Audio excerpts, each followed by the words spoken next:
আজকের অঙ্কটা দেখো, find the exact value of tan 300।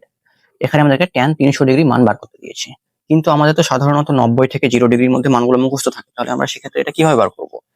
দেখো, এটা একটা ভালো ফর্মুলা আছে। tan 300 ডিগ্রি এখানে দিয়েছে, সেখানে আমরা প্রথমে 90 এর মাল্টিপল কত যাচ্ছে সেটা দেখে নেব।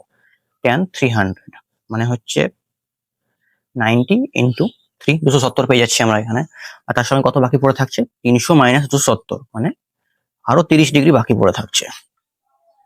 তো এখানে দেখো, এটা কোন কোয়াড্রেন্টে যাবে? ট্যান যদি থাকে আর সেখানে যদি 3 এর মাল্টিপল থাকে আর প্লাস তার সঙ্গে আরো 30 আছে, মানে 4টে কোয়াড্রেন্টে যাবে। 4টে কোয়াড্রেন্টে ওখানে চলে গেলে কি হবে? ট্যান বা কটের ভ্যালু কিন্তু মাইনাস হয়ে যায়। তাহলে ওখানে প্রথমে লিখে দেবো আমরা মাইনাস। আর যেহেতু 3 এর মাল্টিপল আসছে 90 ইন্টু 3, তো সেখান থেকে কিন্তু ট্যানটা কটে পরিবর্তন হয়ে যাবে, যেহেতু এটা odd number. Cot minus cot, আর 30 ডিগ্রি আরো এক্সট্রা ছিল, তো সেক্ষেত্রে মাইনাস কট 30। এবার আমরা জানি কট 30 ডিগ্রি মান কত? √3। সেক্ষেত্রে আমাদের উত্তর কত চলে আসবে? -√3।